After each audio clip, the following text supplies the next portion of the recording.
Excellent Père de grâce, merci ce matin. Merci pour ta fidélité. Merci pour ta grâce. Merci pour ta présence. Merci pour ton grand amour manifesté en Jésus-Christ. Nous sommes reconnaissants pour ce dernier dimanche du mois d'octobre. Te rendons grâce de ce que tu nous as conduits pas à pas. Te bénissons pour ta fidélité. Et encore, nous attendons à ce que tu nous parles, tu nous enseignes ce matin. Et nous sommes là pour te donner toute la gloire. Sois béni et sois loué, Père, au nom de Jésus. Amen. Amen. Donc, ce matin, nous bénissons le Seigneur. Nous rendons grâce à Dieu notre Père pour ces mois que nous avons depuis le séminaire de Pentecôte et avec les différents sous-thèmes que nous avons eu à développer et les mois où nous avons eu à prendre chaque thème du mois pour que nous puissions rester dans la constance et progresser. Et je crois que mais chaque fois, on doit s'arrêter pour faire une évaluation, pour voir si ce qui est enseigné, ce que nous avons reçu a apporté un plus dans notre vie. Et dans toute évaluation, nous voyons des cas positifs et des cas négatifs. Dans toute évaluation, nous voyons des succès et des échecs. Et nous devons nous arrêter pour voir, pour essayer de comprendre pourquoi certains échouent, certains n'arrivent pas à suivre. Et il faut réévaluer, regarder pour voir exactement pourquoi peut-être ils n'ont pas suivi. Et nous avons commencé la sous-série de la loi de la foi. En ce dernier dimanche donc, du mois d'octobre, nous allons nous arrêter pour évaluer un peu qu'est-ce que la foi de façon générale que nous avons saisi.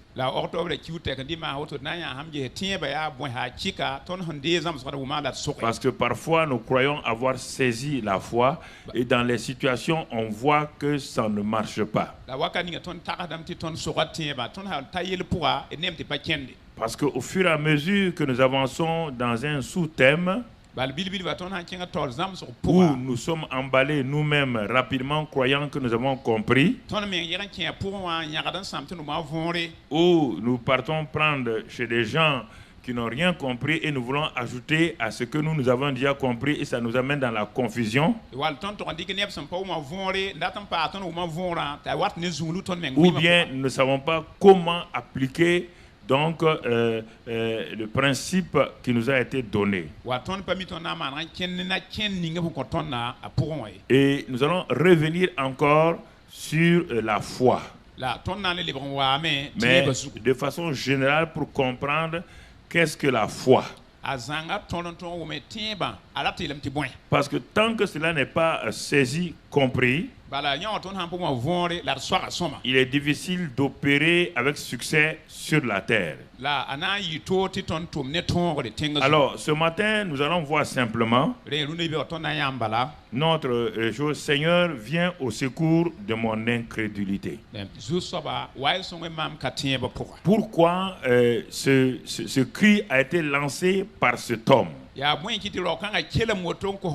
est important que tu ouvres bien tes oreilles et que tu ouvres ton cœur pour demander au Saint-Esprit de t'aider ce matin à saisir qu'est-ce que la foi.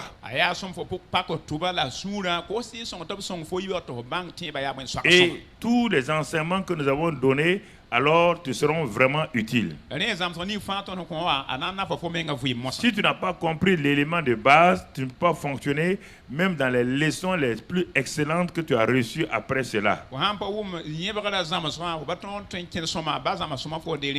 Pour permettre aux uns et aux autres de croire, de voir ce qu'est la foi,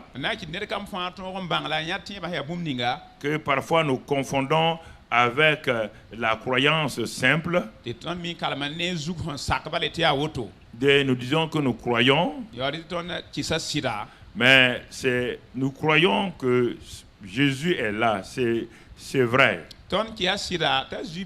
Mais ça ne produit pas la foi.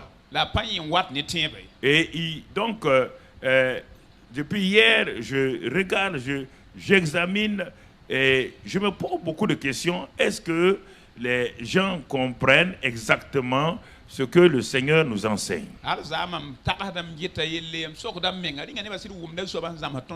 Ils croient comprendre. Ils prennent la lettre de ce qui a été enseigné et ils veulent opérer avec cela et ça ne marche pas. Et la Bible nous dit clairement, là où il y a la foi en tout cas, si c'est la foi, elle marche toujours. Rien ne lui est impossible. Alors, c'est pourquoi nous devons revenir régulièrement pour réviser, pour regarder ce qu'est la foi biblique. Nous avons parlé, le juste vivra par la foi. Tous ces éléments nous avons donnés. Mais malgré cela, plusieurs n'arrivent pas à fonctionner dans ça. Ils sont dans une joie extérieure, croyant avoir compris ce qui a été dit, mais dans les situations quotidiennes, ça ne marche pas. Je t'amène dans le naturel pour que tu commences et tu vas comprendre plus tard quand on va entrer dans les choses spirituelles. Voici deux enfants qui sont devant un magasin de jouets, donc dans la période des fêtes. Ces deux enfants-là sont donc devant ce magasin de jouets.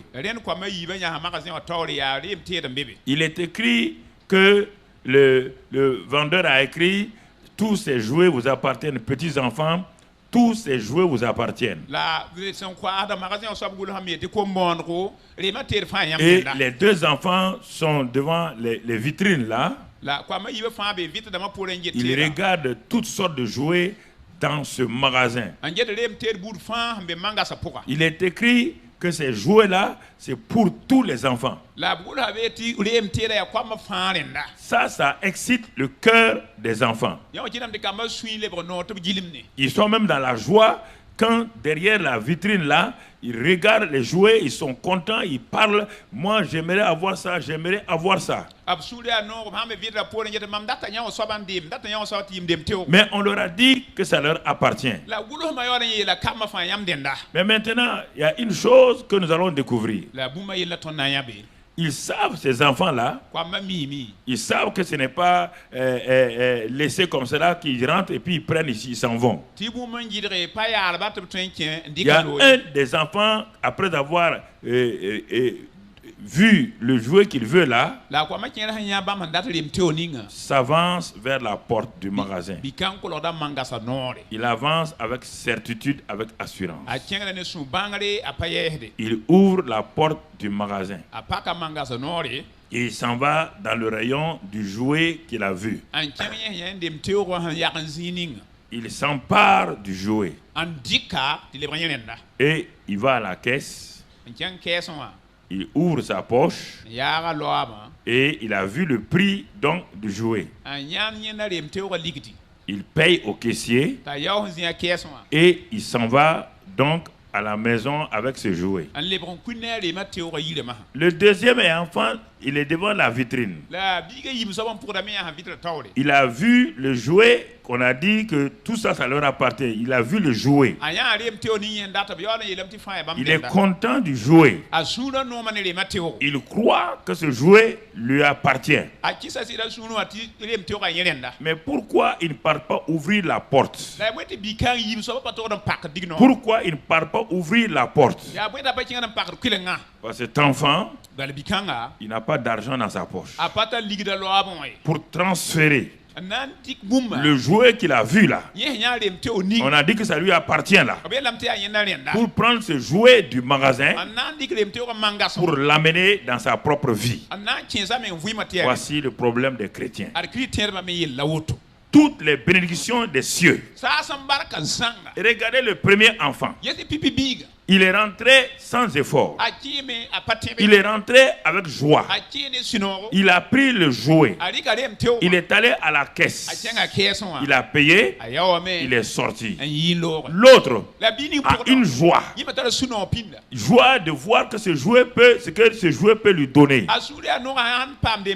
Mais pourquoi il n'ose pas rentrer?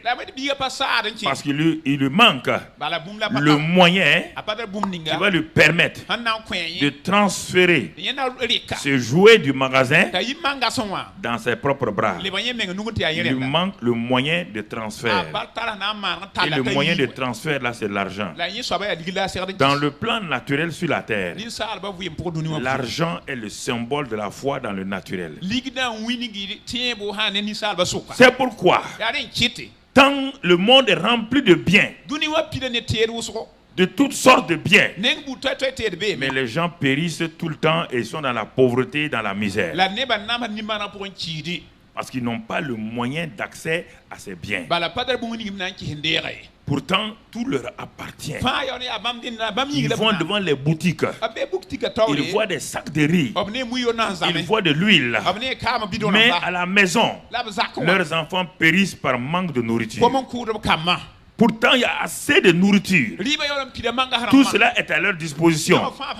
Le moyen de transfert de ce sac de riz-là dans sa maison, de cette huile-là dans sa maison, de tous ces biens-là dans sa maison, le moyen de transfert, c'est l'argent. Pas autre chose. Et quand on regarde cet argent-là, le monde en a besoin. Dans tous les régimes, on a besoin de l'argent. Sur le plan naturel, les régimes communistes ont besoin d'argent pour acheter. Les régimes socialistes ont besoin de régimes pour acheter. Les régimes libéraux, tous les régimes, il n'y a pas en tout cas de transfert de biens du public dans ta possession. Tu ne peux pas t'emparer. Si tu t'empares de ça sans payer, on t'appelle voleur. Et mon frère, ma soeur, l'argent, sur le plan naturel, sur le plan économique, c'est le moyen de transfert des biens publics et des biens commerciaux pour en faire un bien personnel. Alors, mon frère, ma soeur, arrêtons-nous là et regardons. Dieu étant le Dieu, c'est l'argent seulement. Regardez le monde entier. Tous ceux qui parlent là, nous sommes communistes, nous sommes socialistes. Il n'y a pas un pays sans argent. Il n'y a pas un seul pays où on peut avoir des biens sans argent, quel que soit le régime. Donc, dans le royaume des cieux, je te dis maintenant, dans le royaume des cieux, le seul moyen, ce que Dieu a dit dans Ephésiens 1, verset 3. Regarde ça très bien. Il dit, béni soit Dieu, le Père notre Seigneur Jésus-Christ, qui nous a bénis de toutes sortes de bénédictions spirituelles dans les lieux célestes en Christ. Écoutez ce qu'il dit. Il n'a pas dit qu'il nous bénira. Il dit, il nous a bénis de toutes sortes de bénédictions spirituelles dans les lieux célestes Donc en Christ. Le monde est béni matériellement, mais il y a des multitudes de pauvres.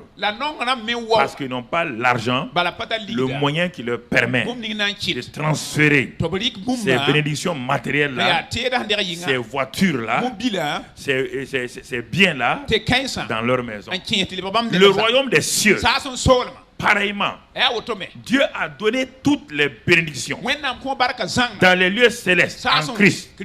Et nous sommes en ce Christ-là. Nous appartenons à ce royaume-là. Et tous les biens spirituels, les bénédictions spirituelles, à tout ce que tu peux penser, les bénédictions spirituelles sont pour toi. Mais nous l'avons dit depuis 2 mois, ta foi, la foi doit s'emparer de ces bénédictions spirituelles dans le royaume des cieux pour le manifester dans ta vie, dans ta famille et dans tout. La guérison est dans le royaume des cieux. C'est une bénédiction spirituelle. La bénédiction est là-bas. Mais comme les chrétiens peuvent s'emparer de la guérison pour en faire leur guérison. Il y a tout au niveau donc des lieux céleste. Et nous sommes assis avec Christ dans les lieux célestes. Ce n'est pas le paradis, hein? C'est la position spirituelle donc du fait que nous sommes enfants de Dieu. Ressuscité avec lui, assis avec lui dans les lieux célestes, au-dessus. Et c'est dans ces mêmes lieux célestes-là que nous sommes bénis. Mais maintenant, pour transférer de cette position spirituelle dans le naturel de ta vie, Dieu te dit, le moyen dans le royaume des cieux s'appelle la foi. Le moyen dans le monde naturel s'appelle l'argent. Donc les deux éléments dans le monde naturel, il faut l'argent. Dans le monde spirituel, il faut la foi. Alors mon frère, ma soeur, pour la question, je te pose la question. L'homme qui est naturellement, il sait qu'il y a des sacs de riz partout. Dans la rue, il voit des sacs de riz. Ce n'est pas en jeûnant, en priant qu'il va transférer les sacs de riz. Non. Ce n'est pas en chantant qu'il va transférer les sacs de riz. Il faut de l'argent. N'avons pas compris le christianisme. Dieu dit que sans la foi, il est impossible de lui être agréable. Sans la foi, nous ne pouvons pas transporter nos montagnes. Sans la foi, nous ne pouvons pas avoir accès aux choses de Dieu. Mais est-ce que Dieu est si méchant? Non. Donc c'est pourquoi je reviens au dernier dimanche de ce mois d'octobre-là pour en parler. Pour voir. Si nous lisons dans Hébreux 11, verset 3. Hébreux 11, verset 3.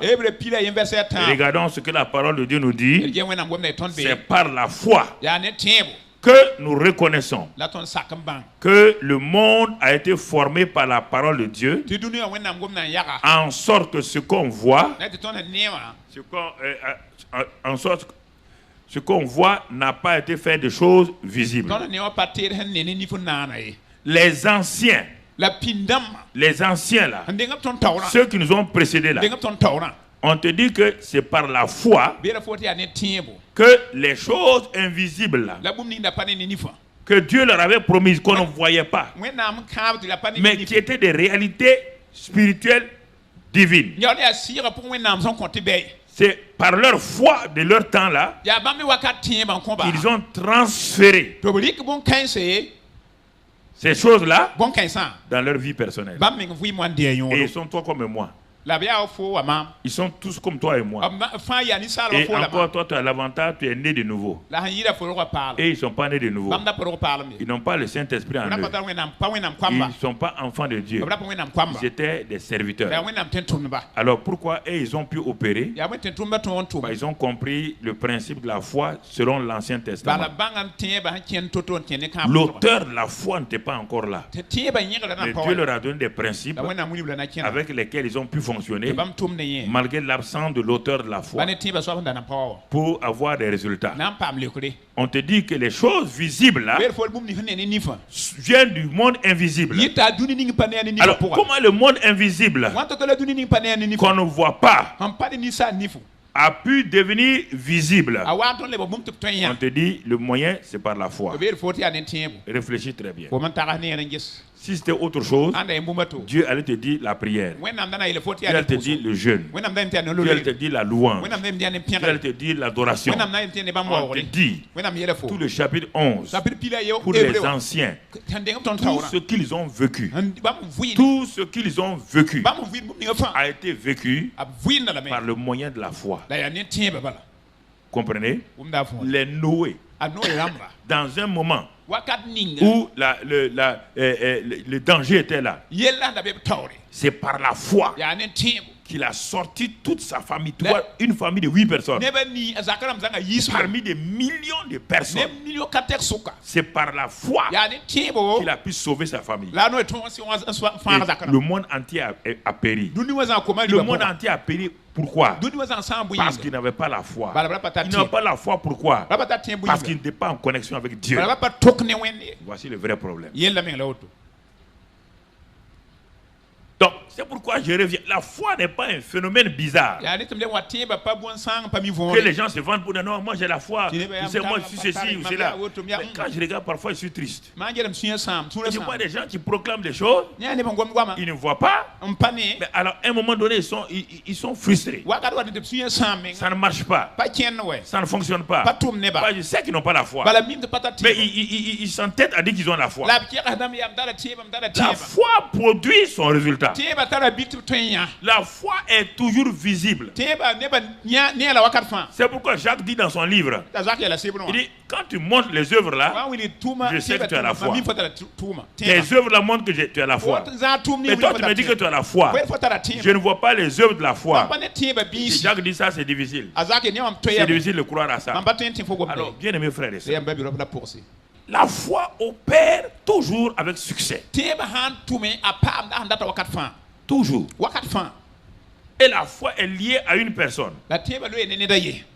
On te dit que la foi est une grâce particulière de Dieu dans Ephésiens 2:8. On ne va pas le lire. Que nous sommes sauvés par la grâce au moyen de la foi. Et tout cela est un don de Dieu. Donc la foi est liée pour nous là. Nous dans le Nouveau Testament, Galates dit quand la foi est venue, la foi qui est venue là c'est Jésus. Donc nous allons c'est pas un mécanisme mental technique. La foi n'est pas un mécanisme, n'est pas une chose bizarre. La foi est liée à la personne de Jésus. Alors, mon frère, ma soeur, puisque dans ce monde-là, bien que je sois un terrestre, je sois un être humain, les biens de ce monde ne peuvent pas entrer dans ma maison sans l'argent. Sans l'argent, je n'aurai pas les gens vont me donner, ils vont m'aider, ils vont me faire des choses, mais ce ne sera pas permanent. Je serai indépendant des autres. Mais pour être autonome et vivre heureux, il faut que j'ai de l'argent pour acheter le minimum vital. Je ne parle pas de richesse, je parle pour vivre bien avec ma famille, sans être humilié, dépendre de quelqu'un. Tant que je n'ai pas ça, je serai dominé. On ne peut pas, tant qu'il n'y a pas cet argent-là, je serai dominé par ceux qui ont l'argent. J'ai beau dire ce que je veux, mais je suis dominé. Parce que lui, il a l'argent. Moi, je n'ai pas l'argent. Il va me dominer. Je n'ai qu'à beau dire qu'il est impérialiste. Je n'ai qu'à beau dire n'importe quel mot. Il a l'argent. Moi, je n'ai pas l'argent. Mon frère, voici le fait. L'insulter, ça ne résoudra pas le problème. Le vilipender, ça ne résout pas le problème. Il a l'argent. Moi, je n'ai pas l'argent. Dire qu'il a volé, ça ne résoudra pas le problème. Il a l'argent, moi je n'ai pas l'argent. Alors, dans le monde spirituel, il y a la foi, il y a l'incrédulité. Il y a la foi, il y a l'incrédulité. Il y a la foi, il y a l'incrédulité. L'incrédulité ne peut jamais opérer. L'incrédulité ne peut jamais plaire à Dieu. Alors, mon frère, ma soeur, c'est pourquoi, quel est le genre de foi? Les gens se disent, maintenant, je vais aller pas à pas. Quel genre de foi dois-je avoir? Et certains vont aller s'agripper là-bas, s'arrêter encore, parce qu'ils ne lisent pas la Bible, ils s'agrippent à une expression et puis ils ne bougent plus. Regardons la foi, le genre de foi que Jésus me demande dans Matthieu 17 et au verset 20. Matthieu 17 et au verset 20. Qu'est-ce que la parole de Dieu me dit là-bas? Les disciples ont dit on demandait à Jésus pourquoi on n'a pas pu chasser ces démons. Je vous en supplie, laissez le verset 21 de côté tranquillement. Écoutez la réponse de Jésus d'abord. Jésus dit, ce n'est pas à cause de votre manque de jeûne et de prière. Le premier élément qui sort ici, c'est à cause de votre incrédulité. Leur dit Jésus. Je vous le dis en vérité. Si vous avez de la foi, quelle foi? Ah Seigneur, quel genre de foi? Vous avez de la foi comme un grain de sénévé. La plus petite taille de la foi. Le plus petit grain de foi. Il n'a pas dit si vous avez une grande foi. Il n'a pas dit si vous avez une foi de montagne. Non. Il dit il suffit. La foi qui opère là. La foi qui soulève les montagnes là. Elle n'a pas besoin d'être grande. Non. La foi comme un grain de sénévé. Avec cette petite foi-là, vous diriez à cette montagne-là, la montagne qui est dans votre vie, la montagne dans votre maison, la montagne dans votre profession, la montagne-là, vous diriez à cette montagne, transporte-toi d'ici là.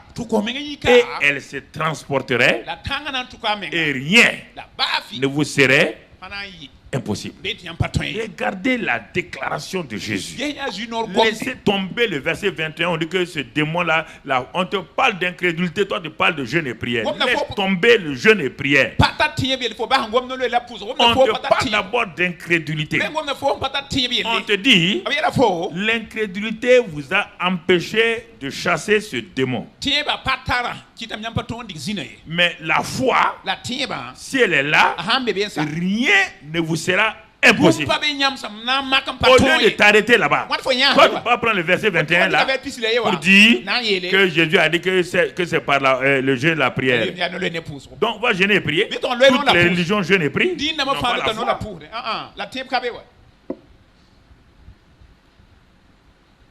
Rien. Allez, souligne ça dans ta Bible. Entoure ça. Entoure ça et puis dit je suis un incrédule notoire. On te dit rien ne te sera impossible. Quand on parle de rien, on ne parle pas des choses au hasard. Il y a des choses que tu peux faire naturellement sans la foi. On te parle des choses essentielles dans ta vie. Des choses essentielles qu'on appelle les montagnes. Qui t'empêchent de progresser. Qui empêchent la guérison. Qui empêchent le mariage. Qui empêchent tout le succès. C'est de ça qu'on te parle. Il dit devant cette montagne, celle que tu connais là, celle qui t'humilie dans ta vie là, la montagne qui te ridiculise là, la montagne qui te honnie là, la montagne que Satan utilise pour se moquer de toi là, il dit cette montagne là, s'il y avait la foi, la foi va transporter cette montagne et elle va la jeter de l'autre côté.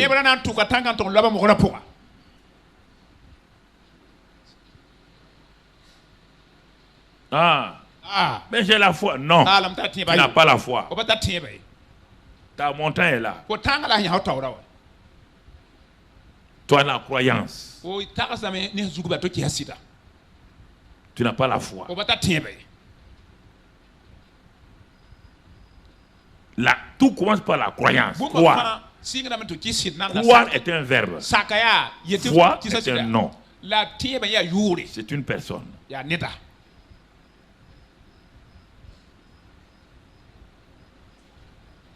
La foi.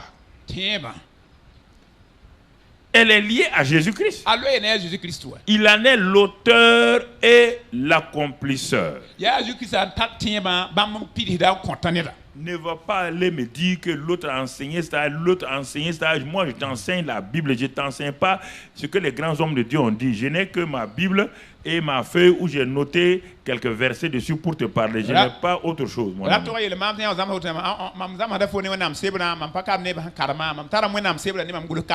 Mon Seigneur me dit, c'est frustrant de voir ça.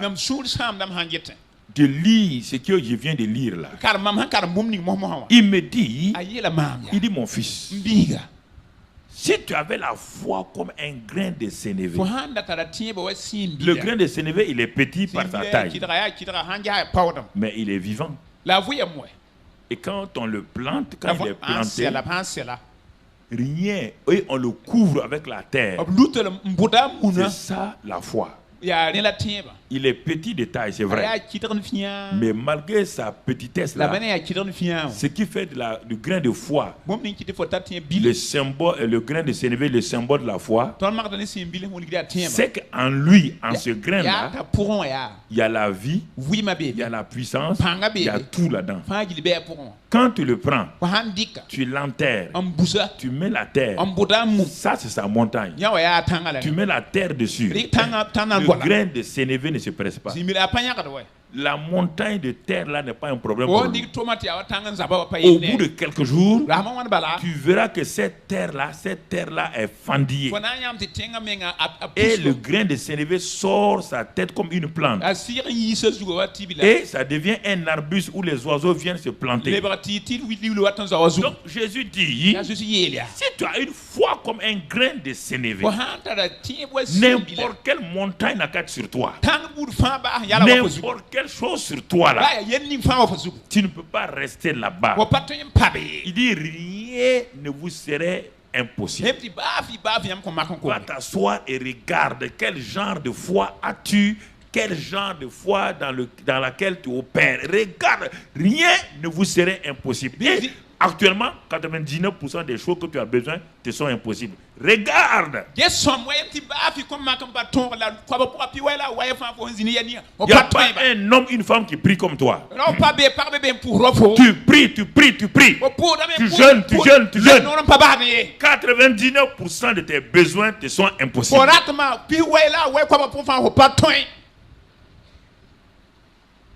Impossible. Alors, où est la foi? On te dit que si c'est la foi, pas la croyance, pas l'adhésion mentale, si c'est la foi, tu peux avoir quelque chose qui ressemble au grain de sénévé. Qui ressemble au grain de sénévé. Mais plante-le. Tu sauras si c'est un grain de sénévé ou pas. Plante-le. Quand tu le plantes, même dans 100 ans, ça n'a pas bougé. Tu vas savoir par là que ce que tu as planté là ressemble à un grain de sénévé, mais ce n'est pas un grain de sénévé. Ça ressemble.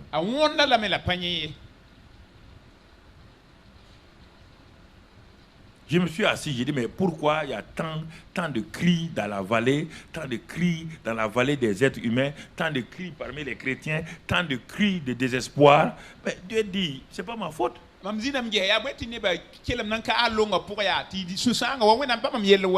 Pourquoi moi je vais mentir? Pourquoi je vais mentir? J'ai dit que si à la foi, rien ne vous serait impossible. Mais sans la foi aussi, il vous est impossible de plaire à mon Père. Mais la foi est liée à qui? C'est lié à moi. Je ne vous ai pas d'aller chercher la foi au ciel. C'est pourquoi je suis venu vivre en vous. L'auteur de la foi vit en toi par le Saint-Esprit. Mais tu le négliges. Tu mets l'accent sur ce que tu dois faire. On va aller ici. On va prier. Il dit bon, allez-y prier. Sans moi, allez-y. Allez-y. On t'a jamais dit la prière, on dit la prière de la foi. On n'a jamais dit la prière. On dit la prière de la foi. Sauvera le malade. Guérira le malade. On dit la prière de la foi. C'est cette prière de la foi que Élie a faite. Et il a eu des résultats. Donc, quand on te dit qu'on n'a pas de la prière, on n'a pas dit la gesticulation de la prière. On n'a pas dit prier à terre ou à debout, ou couché ou assis. Non, on ne te parle pas de ça.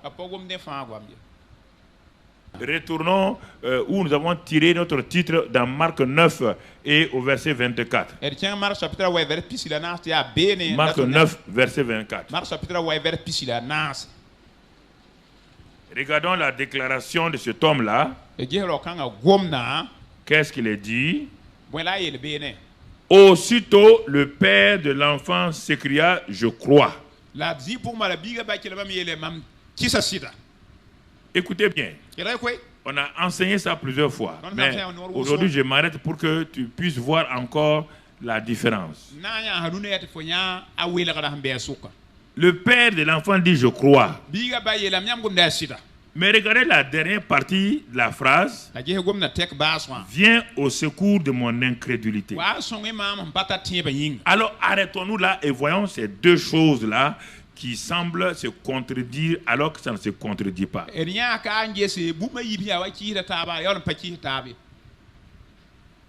Alors, ça ressemble à beaucoup d'entre nous. Pasteur, je crois. Oui. Jésus n'a pas dit que l'homme là ne croit pas.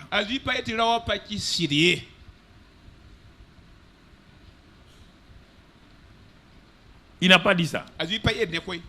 L'homme là a dit je crois. Jésus n'a pas dit c'est faux. Oui, je crois. Mon frère, ma soeur, je crois à la guérison divine. Pourtant, je ne suis pas guéri.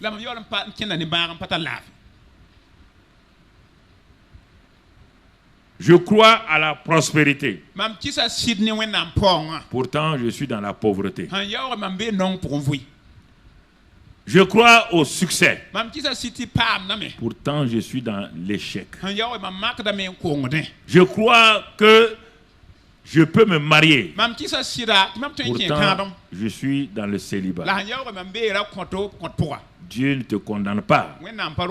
Dieu te dit, ma fille, mon fils, ce n'est pas suffisant. Je crois. Oui. L'homme croit. C'est pourquoi il est venu à la campagne d'évangélisation des disciples de Jésus.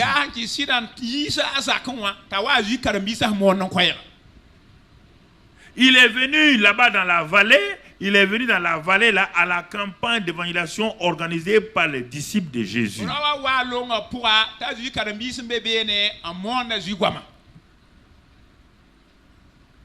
Mais quand il est venu, l'homme nous dit quelque chose. En réalité, il est venu pour rencontrer Jésus. C'était ça quand il venait. Il a trouvé que Jésus n'était pas là. Il a trouvé les disciples de Jésus en train de prêcher la délivrance, la guérison.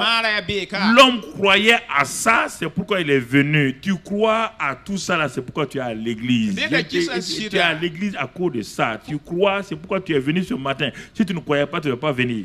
Mais croire là ne veut pas dire que tu as la foi.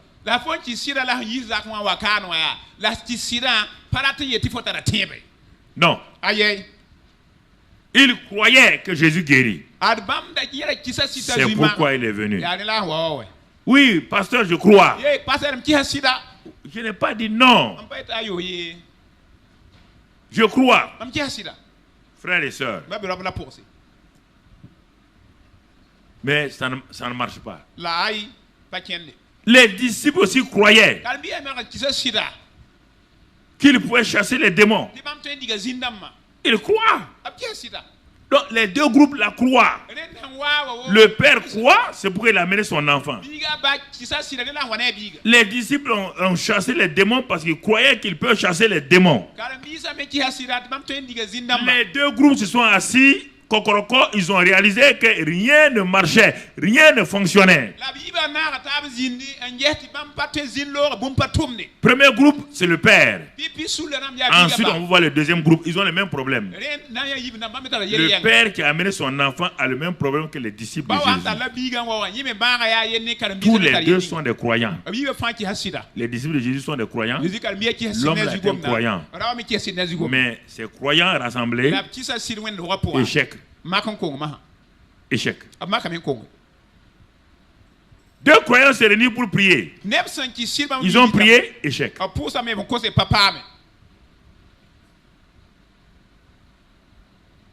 On dit la prière, oui. Mais pourquoi? Les disciples sont frustrés. L'homme est frustré. Pourtant, ils sont des croyants. L'homme dit, je crois. Les disciples croient. Ils sont disciples de Jésus. Ils croient en Jésus. Ils croient en la délivrance. Ils croient en la guérison. Ils croient en tout ça. Ils croient en la puissance du nom de Jésus. Mais ce qui leur manque pour transférer, c'est la foi. Écoute-moi très bien ce matin. Écoute-moi très bien ce matin. C'est la foi.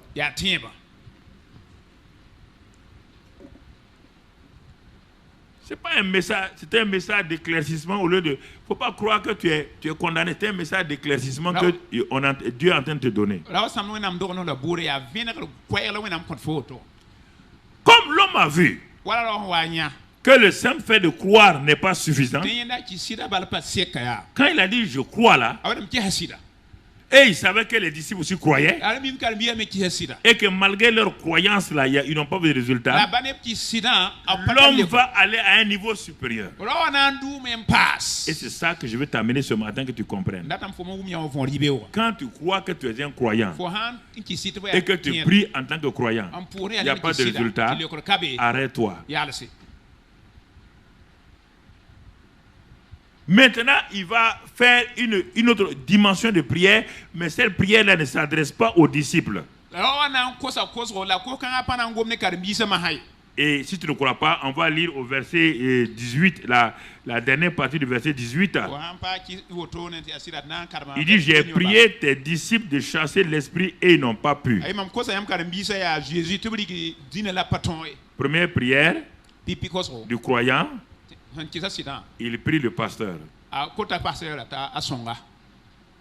pasteur, il faut m'aider. Mais il ne voit que l'homme. Il ne voit pas Jésus. Et les pasteurs, malheureusement, font croire qu'ils ont quelque chose de spécial. Non. Voici un cas d'échec patent. J'ai prié tes disciples. Ils n'ont pas pu. Pourquoi? Jésus n'était pas là. Quand Jésus est absent de votre temps de prière, on est parti, on a prié 3 heures. Mais vous avez prié quoi? On a proclamé, on a parlé. Jésus, vous avez parlé à Jésus. Vous avez appelé Jésus. Ah bon? Il fallait lui parler. Ah bon. Vous avez fini 3 heures là. Il y a un résultat? Non. Regarde comment vous transpirez. Regarde comment vous êtes fatigué. Regarde comment vous êtes frustré. Vous êtes tous en train de partir à la maison là. Il n'y a aucun résultat. Mais regarde Jésus. J'ai prié, ils ont tout fait. Jésus était en train de descendre. Jésus dit à tout le monde, race incrédule. Seigneur, comment peux-tu dire à tes disciples, race incrédule? Comment peux-tu dire à tous ces croyants-là, race incrédule? C'est ça. Nous ne voulons pas être assez humbles parce que la foi est une grâce particulière qui est liée à Jésus-Christ. Elle ne se manifeste pas n'importe comment, n'importe quand.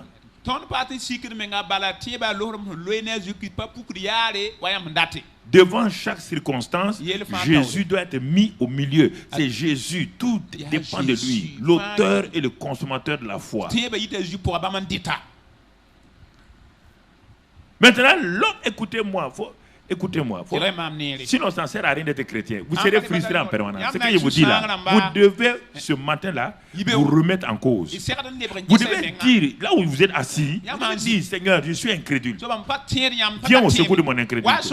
Je suis une femme, la femme la plus incrédule de la terre, là, c'est moi.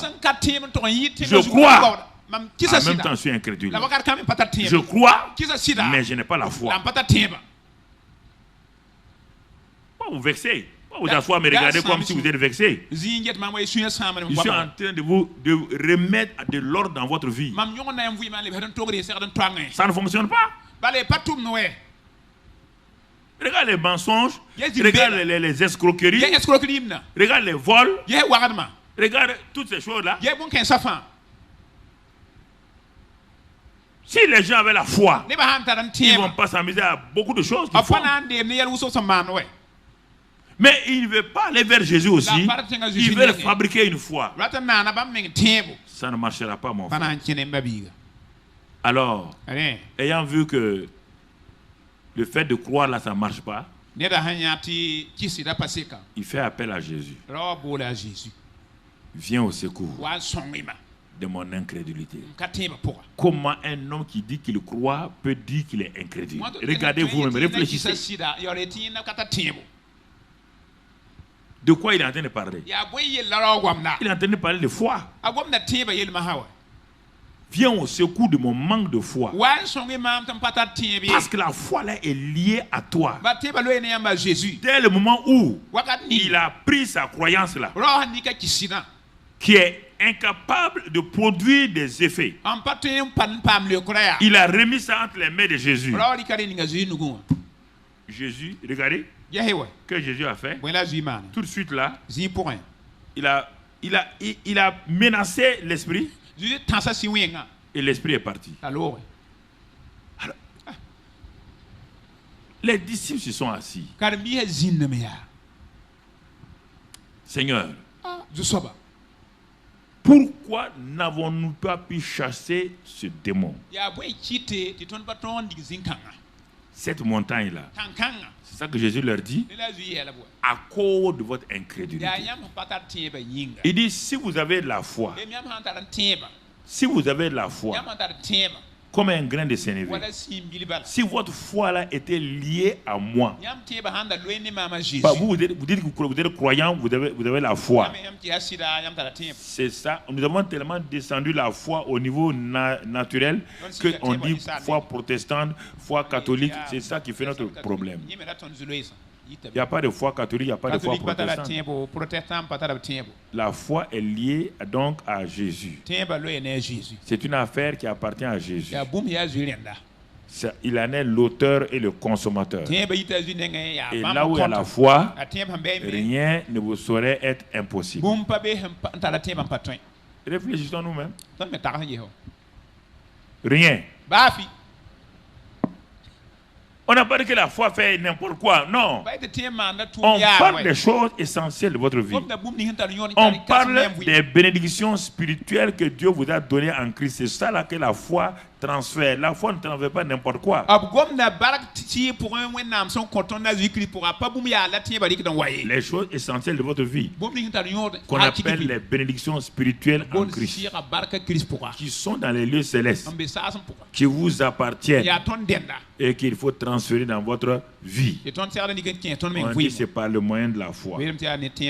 Alors mon frère, ma soeur, donc quand tu regardes tout cela, alors tu vas te poser la question, est-ce que c'est pas mieux comme ce père-là d'être humble et de commencer on dit sans moi, vous ne pouvez absolument rien faire, dit Jésus. Alors nous devons arrêter nos luttes inutiles pour produire la foi. Moi je lutte, hein. Nous aimons ça, nous, moi j'ai lutté. La lutte ne produit pas la foi. Non. Tu n'as jamais lu dans aucune partie de la Bible que la lutte, tes luttes là produisent la foi. Non. Non. Et non, et non, et non.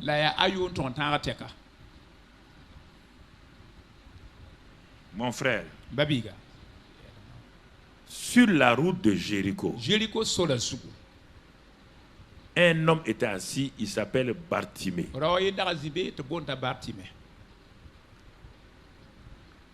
Il est assis sur cette route-là pendant des années.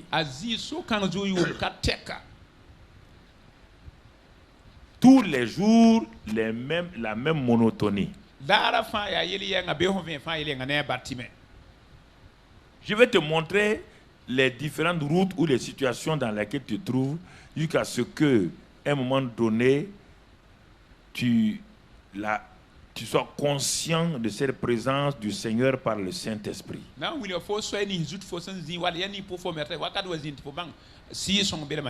Il est assis sur la route de Jéricho, au bord du chemin à Jéricho.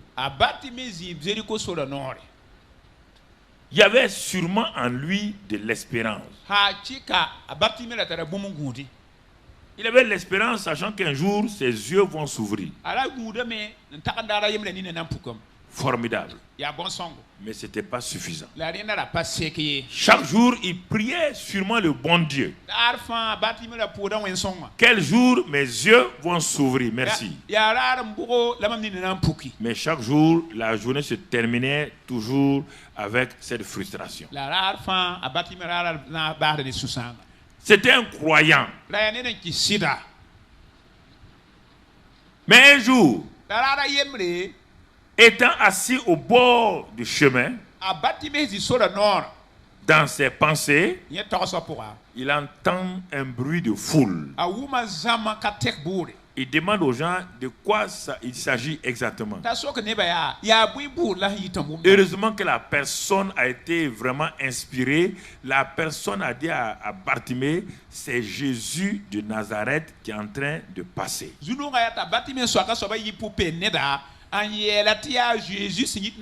Écoutez très bien. Une autre personne religieuse aurait pu dire c'est une procession religieuse. Ou bien ce sont des gens qui sont en train de crier, en train de passer. Bartimée aurait pris tendre seulement son bol pour dire bon, si ce sont des gens qui passent, ils n'ont qu'à mettre quelque chose dans mon bol. Mais qu'est-ce qui va déclencher, qu'est-ce qui va changer Bartimée? Écoutez-moi. C'est le fait qu'on ait dit c'est Jésus de Nazareth qui est en train de passer. Jésus de Nazareth. Ah non.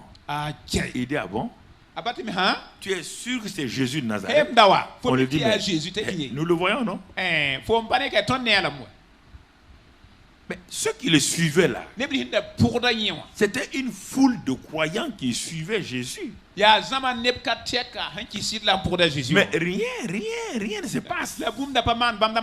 Ce sont des croyants. Comme le Père, Bartimée va pousser le même cri. Le Père a dit, viens au secours de mon incrédulité.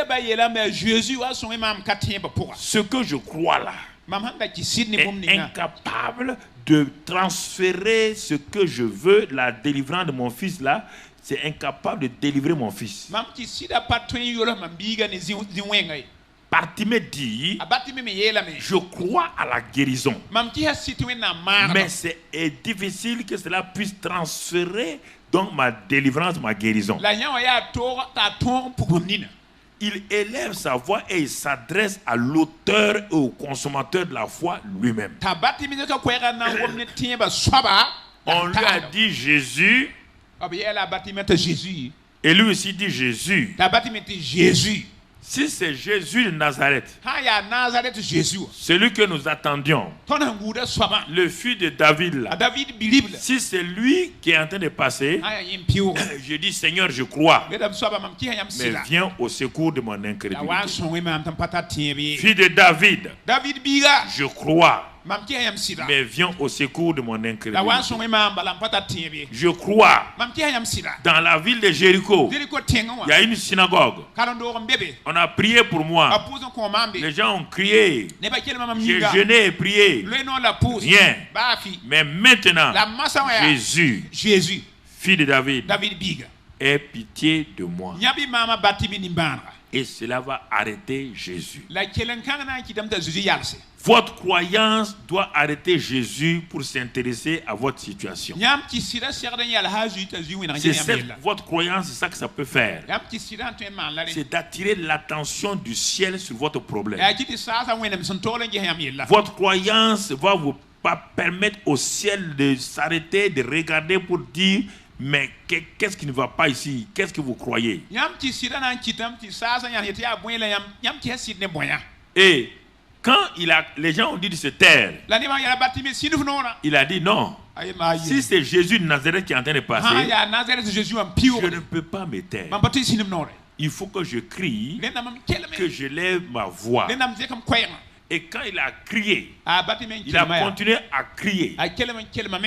Je crois, mes filles de David, aie pitié de moi. Je viens au secours de mon incrédulité.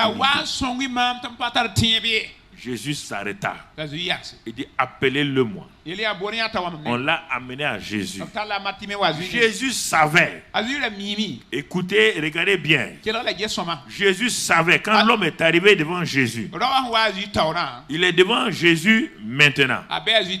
Donc donne-moi ce passage-là, mon frère. Il est devant Jésus. Donc Jésus s'arrêta. Et il est devant Jésus. Et non, mon ami, tu as sauté et il a parti. Donc Jésus va parler à Bartimée. Comme il a parlé au Père là. Comme il a parlé au Père. Il dit ceci: que veux-tu que je te fasse? Nous disons que nous voulons faire. Jésus dit: si tu es croyant et que tu as vu que ta croyance ne peut rien faire, et tu as crié à moi, maintenant ce que je te demande simplement, que veux-tu que moi je te fasse? Le Père dit: viens au secours de notre incrédulité. Viens au secours de mon incrédulité. Jésus dit à Bartimée: que veux-tu que je te fasse? Que veux-tu? Je sais que tu n'as pas la foi. Et vous allez entendre certains mots. Quand maintenant il dit Rabboni, lui répondit l'aveugle, que je recouvre la vue. C'est-à-dire, il dit: toi, tu es capable. Tu es l'auteur de la foi. Tu es capable. Alors, quand il a dit ça, regardez la suite. Jésus lui dit: va, ta foi t'a sauvé. Où il a eu la foi là? Ce que Jésus lui a donné. S'il avait la foi il y a longtemps, il serait guéri. Faites attention à ça. S'il avait la foi il y a longtemps, il n'a pas besoin d'attendre Jésus. Parfois, vous êtes dans une situation, vous avez prié et crié. Asseyez-vous et laissez que vos os se calment, que la boue de votre incrédulité se dépose. Levez vos yeux vers lui, le consommateur et le chef de la foi. Pourquoi Jésus n'a pas opéré pendant 30 ans? Mais pourquoi, quand le Saint-Esprit est venu, et il dit c'est le Père qui est en moi, et il dit c'est le Père qui est en moi qui agit, Jésus même attendait que le Père parle et lui manifeste et avant qu'il ne fasse quelque chose. Jésus ne se promenait pas pour faire les choses au hasard. Il dépendait de la foi de son Père. Il dit, je ne fais que ce que je vois, ce que j'entends chez mon Père. J'attends que le Père fasse quelque chose. Que le Père me dise quelque chose. J'attends que ces choses-là soient calmées. Et quand il savait ça, quand il parlait, les choses étaient transformées. Quand vous avez assez prié, vous avez jeûné, et vous dites que vous avez cru, ne vous levez pas pour partir en disant maintenant je laisse la responsabilité à Dieu. Ce n'est pas ainsi. Avant de bouger, il faut que vous ayez l'assurance. Et cette assurance-là vient du fait que vous êtes connecté au Seigneur Jésus par le Saint-Esprit. Tant que vos os sont agités, rien ne se passera. Tant que la boue de l'incrédulité ne va pas se déposer, alors l'eau vive là ne se manifestera pas. Quand vous allez dans la prière, vous allez dans les eaux boueuses de votre vie. C'est cette eau-là, il y a de l'eau, il y a en même temps la boue là-dedans. Et plus vous vous agitez, plus l'eau-là devient une eau boueuse. Mais à un moment donné, quand vous avez fini de prier, de vous asseoir tranquillement. Seigneur, j'ai fait ce que je peux faire. Toi maintenant, viens au secours. Dieu dit, laisse cette eau-là, la boue la descendre. Laisse la boue la descendre. C'est la boue là qui fait que tu n'en marches pas. C'est cette boue qu'on appelle l'incrédulité.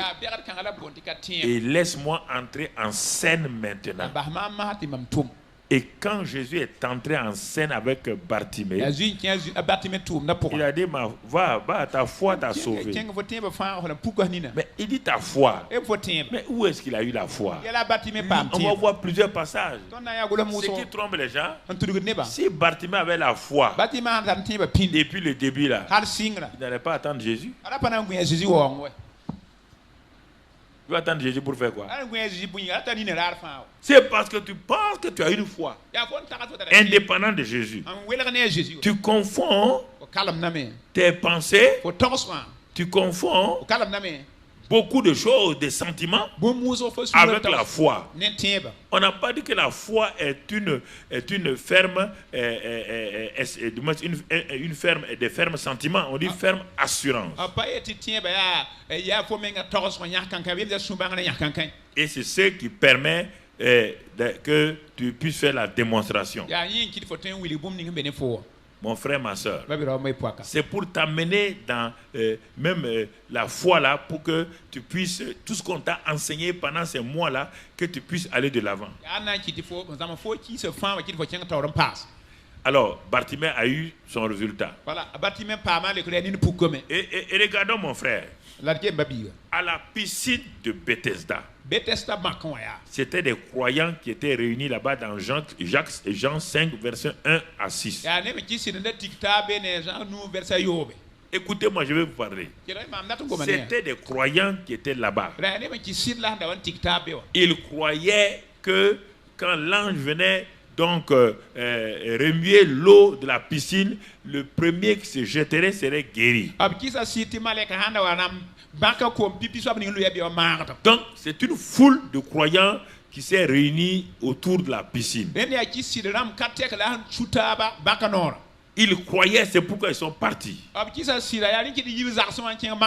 C'est pourquoi frères et sœurs, nous sommes croyants, c'est pourquoi nous venons nous rassembler. Mais nous devons nous rappeler que si nous sommes rassemblés, nous ne sommes pas rassemblés autour de nous-mêmes, c'est autour de Jésus-Christ. Il dit que si là où 2 ou 3 sont assemblés en mon nom, c'est-à-dire dans ma présence, c'est ça. Ils sont conscients de cette présence-là. C'est là où ils voient les signes, les prodiges dans leur vie.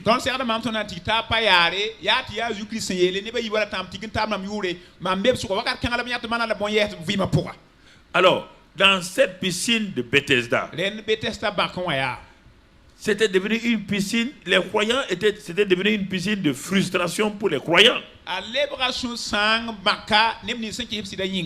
Parce que leur croyance limitait leur vie. Et parfois, il y a des événements que nous faisons qui nous donnent plus de frustration que d'assurance.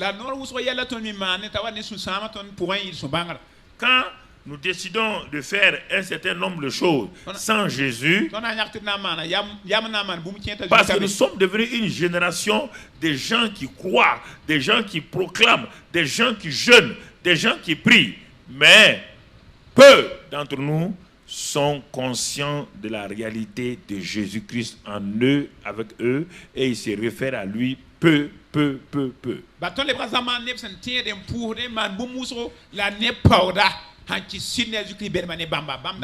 avons rassemblé des principes, des techniques et des clés en dehors de la personne de Jésus. La clé pour faire ça, les principes pour réussir ici. Voici les étapes du succès. Et nous avons brodé un ensemble de doctrines autour de nos principes, de nos lois, de nos clés. Et Jésus n'est pas là.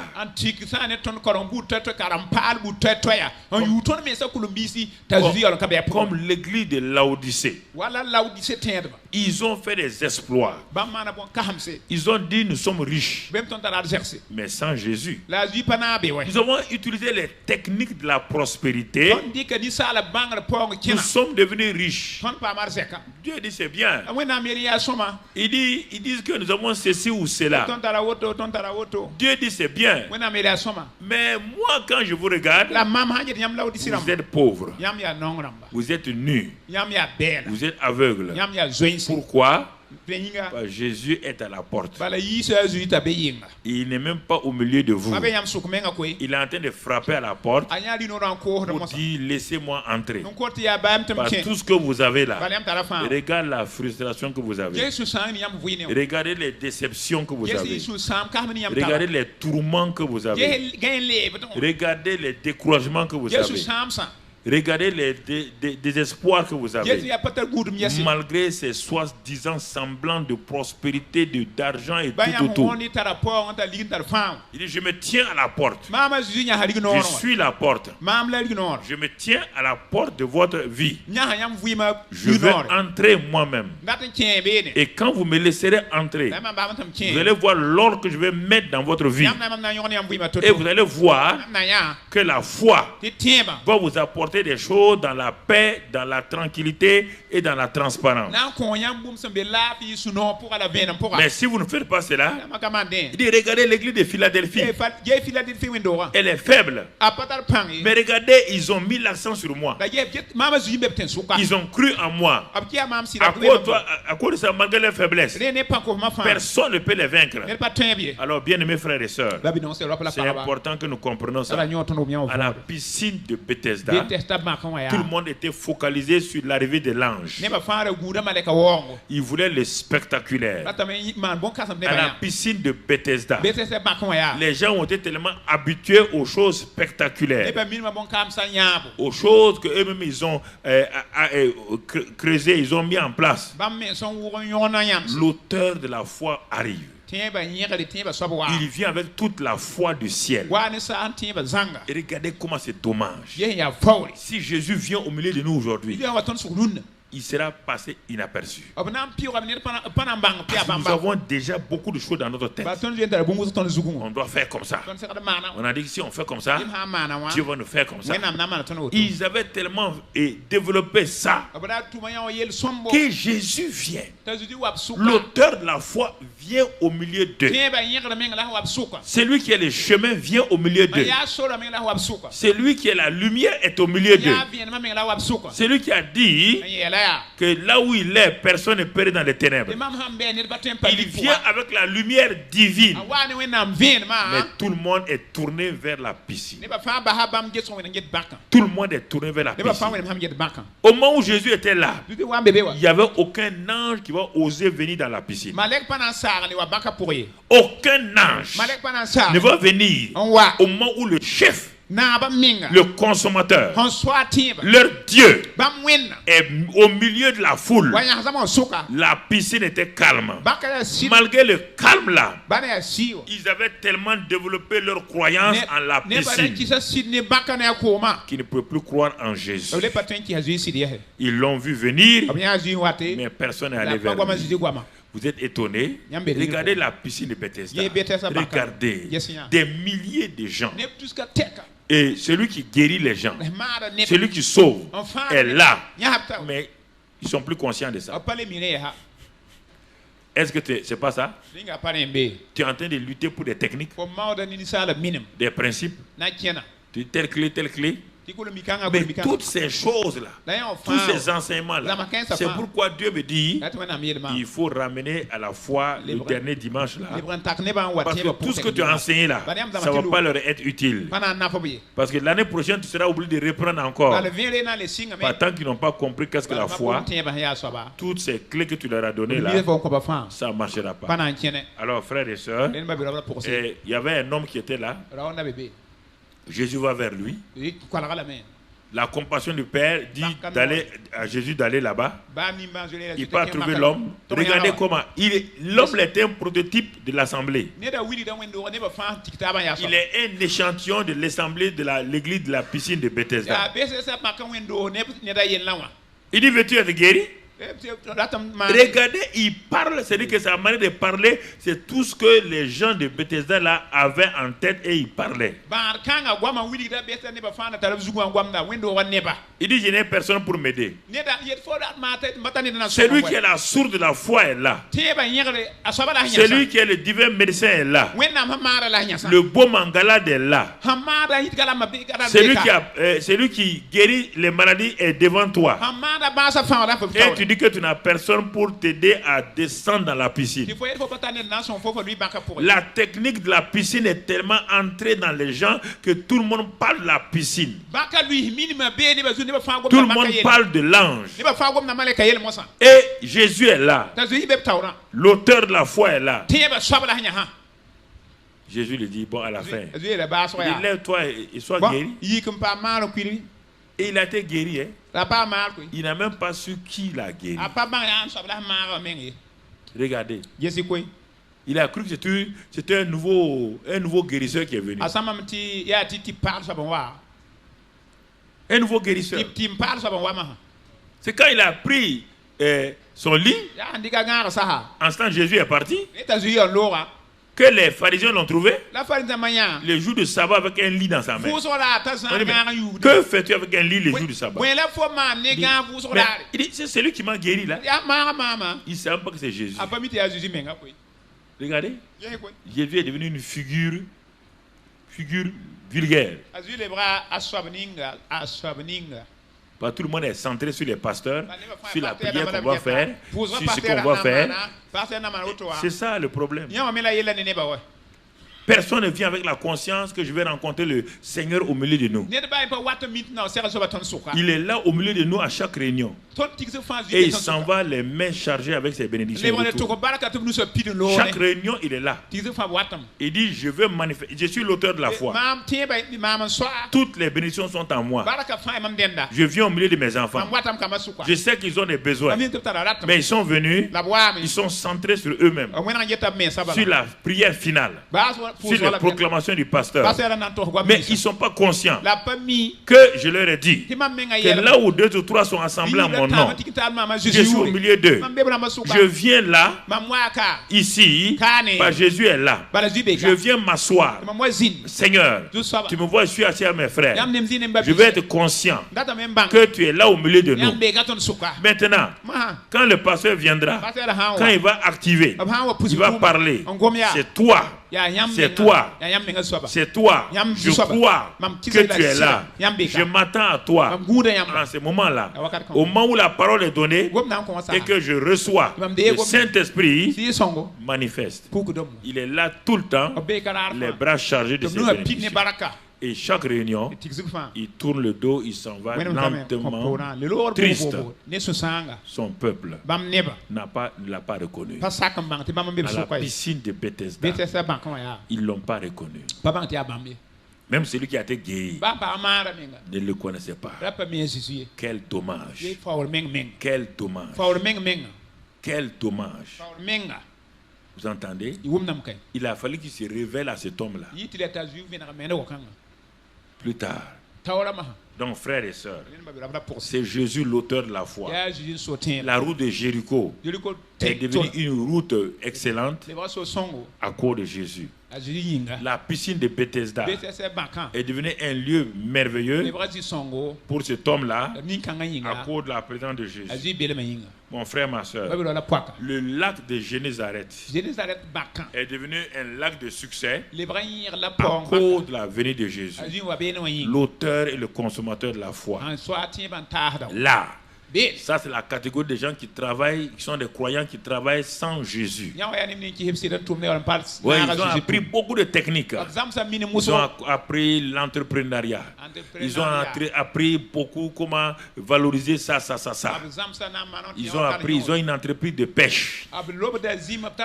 Et les voilà dans un échec total. Dans une frustration totale. En un clin d'œil, ils sont tombés en faillite. Malgré toutes les techniques de pêche qu'ils ont entreprises. Malgré le management. Malgré tout ce qu'ils ont appris. Les voilà sans ressources. Pourquoi? Ils se sont appuyés sur leur connaissance technologique. Ça, c'est les travailleurs qui aujourd'hui, ils sont devenus des chrétiens. Ils apprennent aux gens toutes les techniques managériales.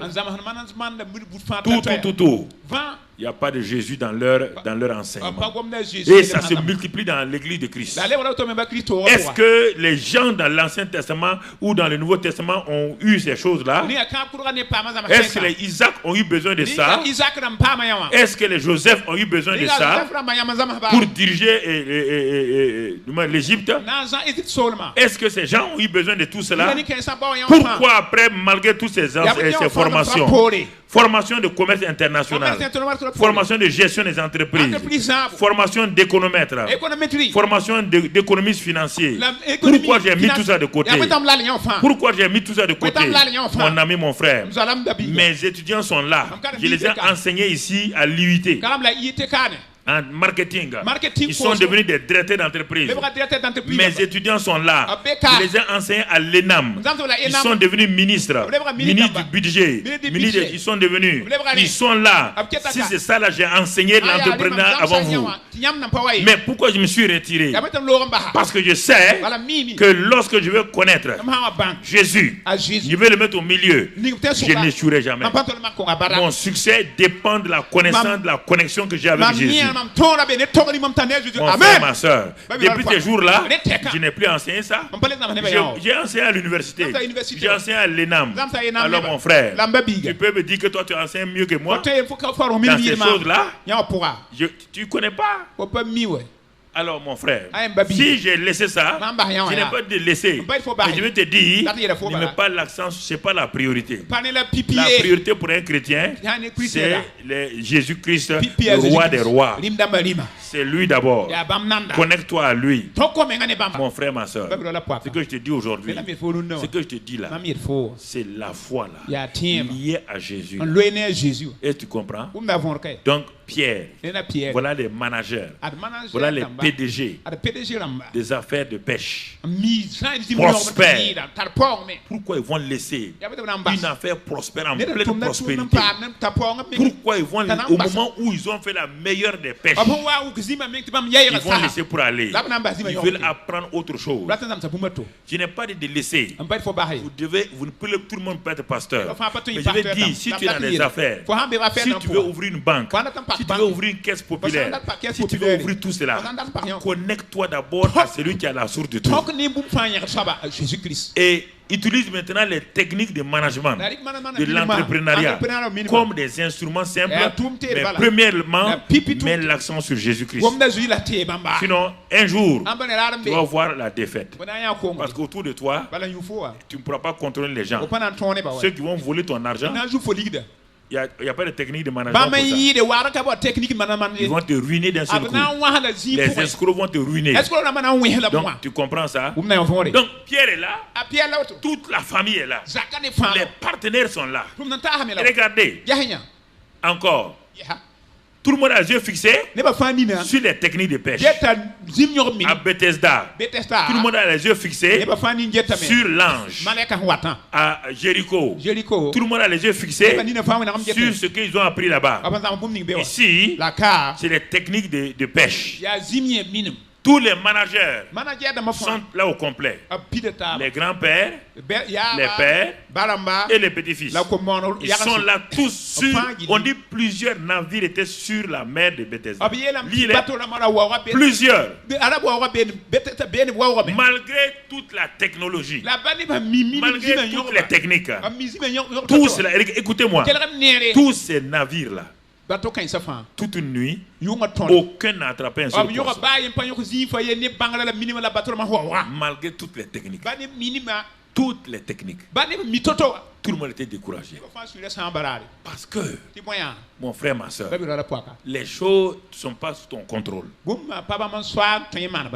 Ils étaient au bord de l'eau, découragés et fatigués, se posant la question, qu'est-ce qu'on va faire? Il n'y a pas de solution. Et c'est en ce moment que l'homme-là entre en scène. Le voilà, il vient. Si on le regarde naturellement, ce n'est qu'un menuisier. Qu'est-ce qu'un menuisier vient faire donc sur le bord du lac dans la pêche? Il n'est pas qualifié pour ça. Ce n'est qu'un menuisier. Mais il ne vient pas avec ses techniques. Il vient de la part du Père. Il a une révélation. Le Père l'a envoyé pour aider des techniciens, des managers qui sont dans la faillite. Si tu es un manager dans la faillite, tu as intérêt maintenant à saisir Jésus. Tu as intérêt à dire, Seigneur, je crois, mais mes affaires sont dans la faillite. Je crois pour toutes les techniques qu'on m'a apprises. Je crois à tout ça. Mais malgré tout ça, Seigneur, ça ne va pas. Mes affaires ne progressent pas. Mes finances ne progressent pas. Mais rien ne progresse dans ma vie. Seigneur, je me tourne vers toi. Viens au secours de mon incapacité. Viens comme Paul l'a dit. Il dit, j'ai cru que je pouvais tout.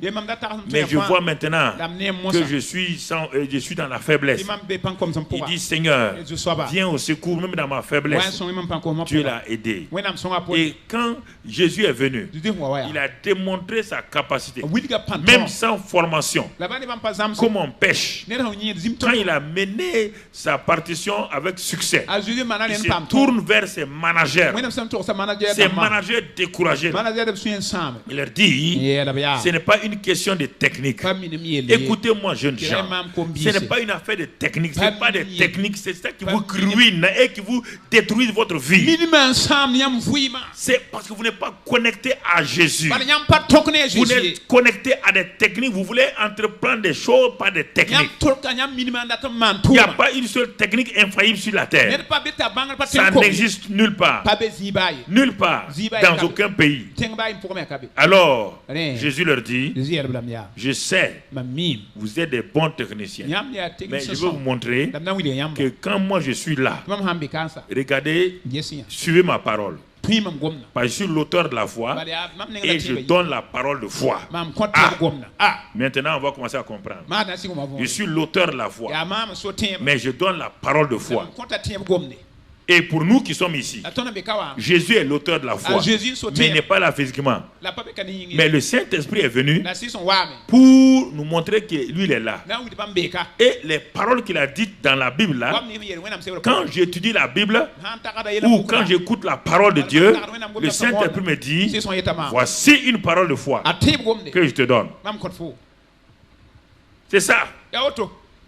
Physiquement, Jésus était là. Il va leur donner une parole de foi. Il dit avancez en pleine eau et jetez vos filets. Mais ils ont dit dans la technique de pêche. Ça ne marche pas. Dans la technique de pêche, à l'école de pêche, ça, on n'a jamais étudié ces choses-là. Voici le problème. C'est pourquoi les entreprises sont dans la faillite. C'est pourquoi les chrétiens entreprennent des choses. Tu es à ta cinquième affaire. Ça ne marche pas. Ça va être troisième affaire que tu as pris, ça ne marche pas. Parce que écoute les gens, il y a un marché là-bas. Il y a des affaires à faire là-bas. Toi, tu es en train de courir. Qu'est-ce que Jésus a dit? Qu'est-ce que Jésus t'a dit? Qu'est-ce que Jésus t'a dit? Ah, Jésus s'occupe de ça. Mais oui, il s'occupe de ça. Il s'occupe de ça. Mon frère, ma soeur, il s'occupe. Il a dit à l'âge de 12 ans, je suis un homme d'affaires. Il faut que je m'occupe des affaires de mon père. Il a dit ça à l'âge de 12 ans. À Joseph et à Marie. Je suis venu sur la terre pour les affaires de mon père. Je suis un manager des affaires de mon père qui sont dans le royaume des cieux. Je suis venu pour manager ça. Pour vous apprendre comment on fait. Il dit jetez. Allez en pleine eau. C'est la parole de foi. Il dit à l'homme à la piscine de Bethesda.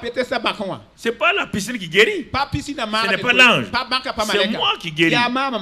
Parole de foi. Lève-toi et marche. Il s'est levé, la marche. Il dit à Bartimée, qu'est-ce que tu veux que je te fasse? Que je recouvre la foi. Va, ta foi t'a sauvé. La parole de foi est sortie. Ici, il dit, allez en pleine eau, jetez vos filets pour pêcher. Est-ce que quand il a parlé, tu as vu quelqu'un échouer? On va voir ceux qui ont échoué. On va arriver à ça tout à l'heure. Ceux qui ont échoué, pourquoi? Pourquoi ils ont échoué? Pourquoi ils ont refusé? Pourquoi ils n'ont pas reçu? Regardez mon frère, Pierre a dit, on n'a jamais vu ça.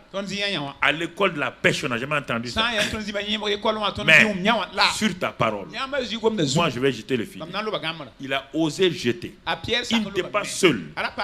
Lis dans Luc 5, là tu verras. Quand il a jeté, son filet était tellement rempli et que ça se déchirait. Et il a appelé les autres. Il y avait plusieurs barques. Il a appelé tout le monde. Et regardez, un seul. Supposons que chacun avait jeté. Si chacun avait jeté, il n'y aurait plus de poissons dans la mer. Vous allez tout ramasser. Il y a toujours ça. Quand Dieu veut intervenir, vous le limitez. Vous le limitez. Ma fille fait ça. Il a dit à Isaac, les affaires là, ce n'est pas de faire une multiplication de ça. Il dit ton affaire de fermier est en train d'échouer. La famille est là pour te détruire. Le dévoreur est là pour te détruire. Il dit, mais pourtant j'ai managé les affaires que mon père m'a laissées. Dieu lui dit, Isaac, il ne s'agit pas ici de management. Il s'agit ici de suivre ce que le ciel te dit. Le ciel connaît le management plus que tout. Tu voyais les affaires. Pierre a réussi. Isaac aussi va réussir. Sur la base de quoi? Parce qu'il avait des idées. La ferme c'est d'avoir assez de fourrage pour ces animaux. C'est de garder les grains pour les semer au temps convenable. Mais dans la sécheresse, aucun manager on dit d'épargner. Dans les temps difficiles, dans les temps de crise, tous les banquiers disent économiser. Le système économique dit économiser. Mais en ce temps-là, le management divin dit semer. Les gens disent non, on ne peut pas s'aimer. Le management divin dit s'aimer. On ne peut pas s'aimer. Dieu dit voici comment je dirige mes affaires. Je ne dirige pas mes affaires dans l'entrepreneuriat. Je dirige mes affaires par ma parole et ma foi. Est-ce que nous comprenons? Est-ce que nous comprenons? C'est comme ça que je dirige mes affaires. Il dit bon, ok. Et Isaac, tu vois, tu comprends? Même le peu que tu as là, tu vas le perdre bientôt. Sème dans la famille. Quand il a sémé dans la famille, regarde, dans cette famille-là, que l'économie de Dieu, ça qu'on appelle l'économie de Dieu. L'économie de Dieu, c'est différent de l'économie de Dieu. Je vous ai enseigné ça. Le livre va sortir bientôt. Mon Dieu pourvoit à tous vos besoins. Et vous avez oublié. Vous avez oublié. Vous, en tant que l'entrepreneuriat, le monde est en avance sur vous. Dans le domaine de l'entrepreneuriat, vous ne pouvez pas rattraper le monde. Les gens disent, on va agir dans les 7 fers, on va faire ceci ou cela. Le monde est en avance sur vous dans les choses de la gestion. Si vous suivez leur voie là, et ils vont vous dominer. À l'époque d'Isaac, il y avait des gens aussi, il y avait des chefs. Il y avait Abimelech. Il dirigeait tout le pays. Un grand gestionnaire. Dieu va faire sortir Isaac de la domination d'Abimelech. Par quel système? Par l'économie du royaume. En sémant. Quand Isaac a sémé, il a commencé à grandir. Quand il a continué, il a commencé à contrôler. À un moment donné, il contrôlait toute l'économie du pays. Abimelech, le roi, est venu le voir. Il dit, tu es devenu un homme dangereux. Qu'est-ce que tu fais? Il dit non, j'ai découvert la loi du royaume liée à la parole de Dieu. Liée à la parole de Dieu. Mon Dieu est venu me parler. L'auteur de la foi m'a parlé. L'auteur de ma foi dit de faire comme ça. Et j'ai fait et je vois le résultat. Et Abimelech est venu faire une alliance avec lui. Il dit, tu vas là-bas, nous on ne te touche plus. Tu es devenu plus puissant que nous. C'est ça. Vous voulez suivre les voies de ce monde-là par l'entrepreneuriat et vous voulez dominer le monde. Jamais. Ils sont en avance sur vous. Ils sont en avance sur vous. Vous allez le dominer comment? Lui, il est expert en entrepreneuriat. Toi, tu n'as même pas un certificat d'études primaires en quoi? En gestion des choses. Tu peux le rattraper. Dieu vous donne des moyens pour dominer le monde. Vous ne voulez pas. Dans la Bible, là, les Abraham ont dominé comment? Il était l'homme le plus riche. Et tous.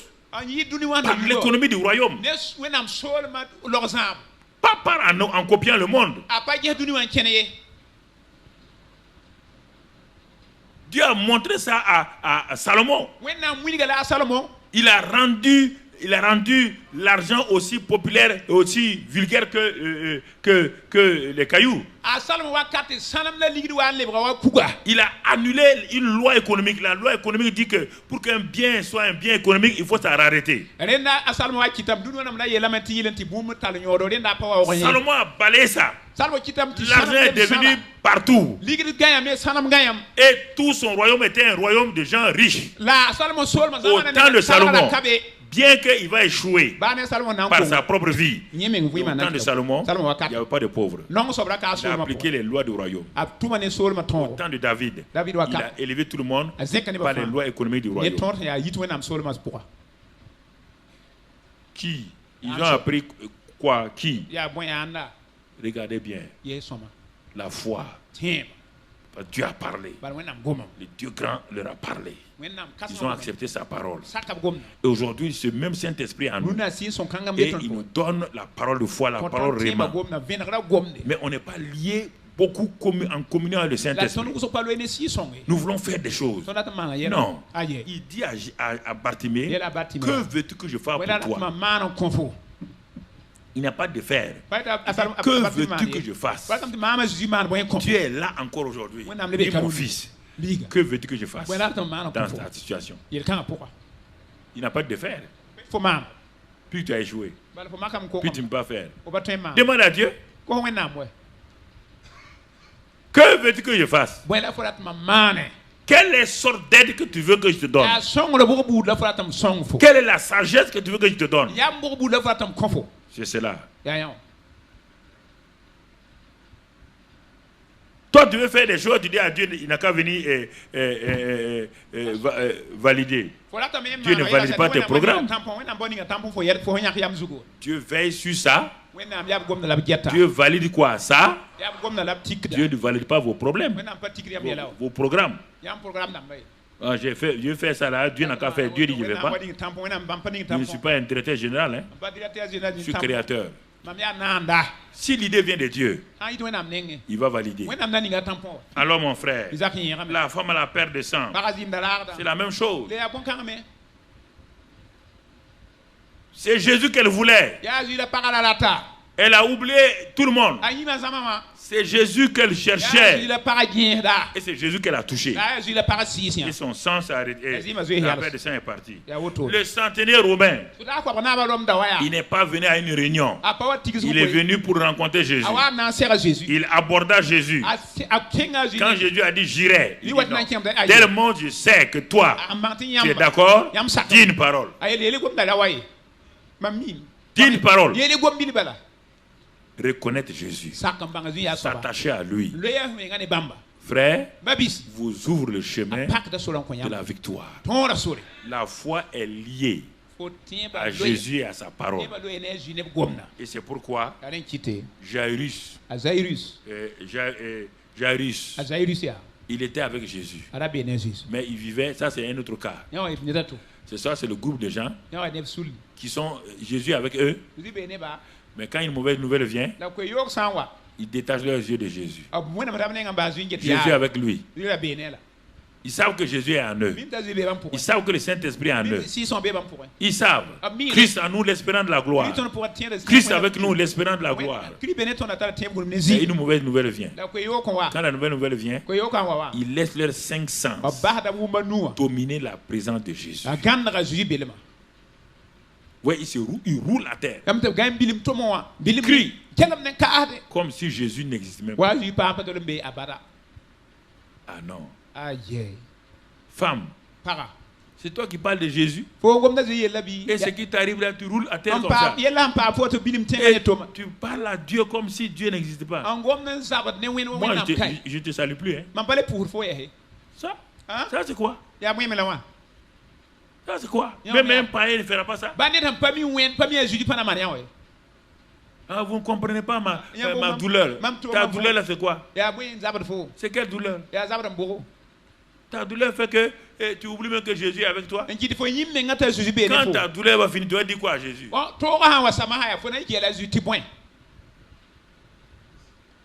C'est ça. Jairus. Ta fille est morte, hein? Jésus est inutile. Effectivement, Jairus dit ah bon? Jésus le regarde. Il dit mais homme, toi tu as mis ta réputation en jeu. Parce que les sacrificateurs ne m'ont pas reconnu. Toi, tu as osé me reconnaître. Tu es venu devant la foule, là, t'agenouiller, t'humilier. Et tu m'as dit de venir. J'ai dit, je vais aller. Tu m'as dit de venir imposer les mains à ta fille. Elle est donc au bord de la mort. J'ai dit oui. Et maintenant, on vient te dire que la fille est morte. Alors que nous sommes sur le chemin de ta maison. Mais Jairus, il y a quoi? L'auteur de la foi est là. Tu as cru. Tu es venu. Maintenant, j'ai dit, moi, l'auteur de la foi, je t'accompagne. L'auteur de la foi est là. Oh, on vient, tu m'as vu, quand on a dit ça, tu m'as vu être troublé? Non. Mais pourquoi tu es troublé? Malgré ma présence. Pourquoi tu es troublé? Malgré sa présence. Pourquoi? Tes cinq sens. On a vu ça le dimanche passé. Tes pensées, tes paroles, c'est ça. Tes cinq sens te dominent. Au lieu que la parole de foi. Au lieu que la parole. Il dit, mais continue de croire ce que tu croyais là. Moi la foi, je n'ai pas changé. Hein. C'est toi le croyant là qui change. Ne crains point, crois seulement. Continue de croire. Tu ne peux rien faire que de croire. Mais si tu ne crois pas maintenant, il n'y aura rien. Dans la foi, il y a la croyance. Mais la croyance n'est pas la foi. La foi est là. Dans la foi là, il y a la croyance. Si la croyance ne se lie pas à la foi de Jésus, il n'y aura rien. Continue de me regarder. Avançons. Et ils sont allés. Jésus a parlé simplement à la fille. Lève-toi. Elle s'est levée. À Nazareth. Le cas le plus grave. Jésus est venu au milieu d'eux. Il est venu. Il a parlé. Il a dit aux malades d'être guéris. Ils ont refusé. Ils ont complètement refusé. Et ils ont refusé de croire. Bon, ça c'est le cas extrême. Bon, il a dit, il n'y a pas quelques-uns qui croient un peu ici. Oh, quelques-uns ont dit, bon, nous on a des maux de tête. Là, il a imposé les mains. Et il est dans sa ville natale. Dans sa ville où il a grandi. C'est pourquoi, dans Hébreux 4, il est dit que ceux qui sont sortis de l'Égypte, ils ne sont pas rentrés en Canaan. À cause de quoi? Ils ont méprisé la présence de Dieu dans la colonne de feu de nuit. Dieu était là. Il murmurait contre lui. Il le menaçait. Il l'accusait. Et il accusait leur pasteur Moïse. Il dit, vous voulez nous faire mourir dans le désert. Dans la présence de Dieu. Malgré le fait que Dieu a parlé. Ils n'ont pas pu, la parole de foi n'a pas créé en eux la foi. Ils ont refusé. Et à cause de ça, sur toute la génération, il y a deux seulement qui sont rentrés. Alors ce matin-là, dis au Seigneur de venir au secours de ton incrédulité. Et cette incrédulité repose sur le fait que tu ne reconnais pas que Jésus est l'auteur de la foi. Et qu'il est en toi par le Saint-Esprit. Et qu'il t'a donné la parole de foi. Et tu hésites. Et tu te places sur tes capacités. Sur tes capacités de prière. Tes capacités de jeûner. Tes capacités de faire de bonnes choses. Tu oublies que tout vient de Jésus. Tu oublies que tout vient de lui. Tu oublies qu'il est l'auteur et le consommateur. Es-tu prêt aujourd'hui pour dire au Seigneur, Seigneur, moi aussi, je crois, mais devant les circonstances, l'incrédulité est là. Seigneur, désormais, viens au secours de mon incrédulité. Devant chaque situation, je fais appel à toi. comme Bartimée. Je fais appel à toi comme la syrophénicienne. Je crois en toi comme Pierre l'a fait afin de voir la pêche miraculeuse. Seigneur, c'est toi l'auteur de ma foi.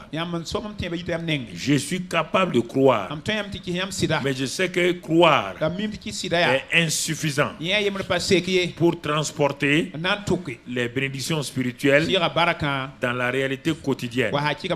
Et c'est pourquoi, par le glorieux Saint-Esprit qui habite en moi et par la parole de foi, Seigneur, je vais collaborer maintenant, communier, m'attendre à ce que tu agisses, m'attendre à toi en permanence. Seigneur, j'arrête d'écouter les choses du dehors, d'écouter les mensonges. Je fixe mes yeux sur toi, l'auteur de ma foi. C'est toi qui me parles. J'arrête de vivre sur la base de mes 5 sens. Seigneur, je te remercie, car je sais que ce dernier dimanche du mois d'octobre, tu m'as fait grâce. Je te remercie, je te bénis. Je sais que tout ce qui a été enseigné avec ce message aujourd'hui, je pourrais mettre ça en pratique. Et je verrai dans ma vie des grandes choses. Les grandes choses vont commencer à se réaliser. Parce que désormais, je suis lié à toi, connecté à toi. Je m'appuie sur toi, sur ta parole. Merci Père. Je sais qu'avec la foi, rien ne m'est impossible. Mes impossibilités sont finies. Je vis dans les possibilités divines et je vois les grandes choses se réaliser une à une. Merci Père, au nom de Jésus. Amen. Amen. Voilà.